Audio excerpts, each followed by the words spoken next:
Hello friends, आज हम पढ़ेंगे भ्रमर गीत सार का पद 25। ठीक है, तो बिना देर किए आइए स्टार्ट करते हैं वीडियो। सबसे पहले हम पद 25 जो है उसका प्रसंग समझ लेते हैं। ठीक है, उसके बाद हम व्याख्या करेंगे। प्रस्तुत पद में गोपियाँ जो हैं वो उद्धव के द्वारा लाए गए योग साधना का किस प्रकार खिल्ली उड़ाती हैं, इस चीज़ के बारे में इस पद में बताया गया है। ठीक, एक एक लाइन पढ़ते हैं और उसके अर्थ को समझते हैं। आए जोग सिखावत पांडे। ठीक है, गोपियाँ जो है उद्धव का मजाक उड़ाते हुए कहती हैं कि देखो देखो, आज पंडित जो है हमें योग साधना सिखाने आए हैं। परमार्थी पुराननी लादे ज्यो बंजारे टांडे। गोपियाँ कहती हैं कि ये व्यावसायिक सामग्रियों से लदे हुए बैल की तरह परमार्थ तथा पुराणों को लादे हैं।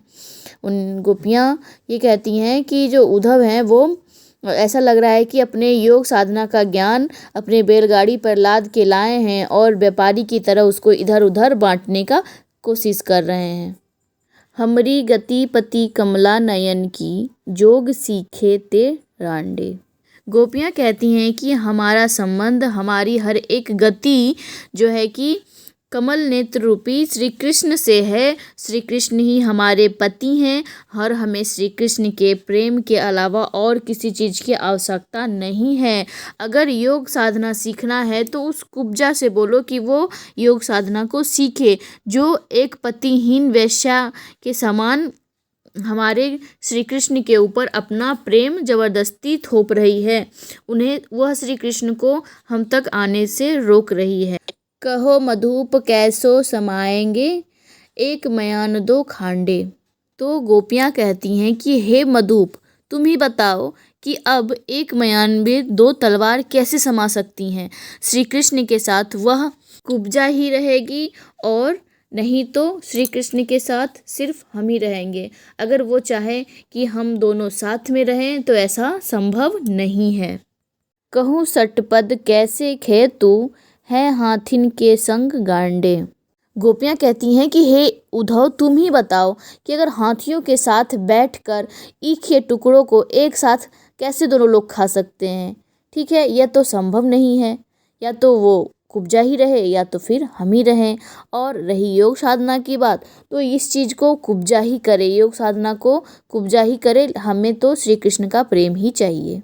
काकी भूख गई ब्यारी, भखी बिना दूध घृत मांडे। गोपियाँ कहती हैं कि दूध, घी और मीठी रोटी के बिना किसकी भूख जो है कि हवा खाकर पूरी हो सकती है। कोई ऐसा व्यक्ति है जो हवा पी के रह सकता है? ऐसा तो संभव नहीं है। तो श्री कृष्ण हमारे उस दूध, घी, मीठी रोटी के समान है जिसके खाए बिना हम भूखे ही रहेंगे, हम उनके बिना मर जाएंगे, लेकिन हम हवा पी के यानी योग साधना को नहीं ले सकते। काहे को झालाते मिलवत, कौन चोर तुम डांडे। गोपियाँ कहती हैं उद्धव से कि फिर तुम इस तरह का अनर्गल बकवास क्यों करते हो जिसका कोई करने का कोई महत्व नहीं है। तुम ऐसे चोर हो जिसे झूठ बोलने के कारण दंडित किया जाएगा। ठीक है, तुम ऐसा मत करो। तुम इस योग साधना की बात को हम लोग के सामने मत बोलो, इसका कोई महत्व नहीं है। सूरदास तीनों नहीं, उपजत धनिया धान कुम्हाड़े। सूरदास जी कहते हैं कि गोपियाँ कहती हैं कि धनिया, धान और कुम्हाड़ तीनों एक जैसी भूमि पर नहीं उत्पन्न किए जा सकते, क्योंकि धनिया का फसल उगाने के लिए उसकी जिस प्रकार की मिट्टी की ज़रूरत होती है वैसी मिट्टी नहीं रहेगी तो धनिया का उपज नहीं होगा। धान की खेती के लिए भी मिट्टी की आवश्यकता होती है और कुम्हाड़ जो होता है वो भी मिट्टी का ही बर्तन बनाता है। लेकिन ऐसा नहीं है कि एक ही मिट्टी से हर कुछ हो जाए, हर चीज़ के लिए अलग अलग मिट्टी की आवश्यकता होती है।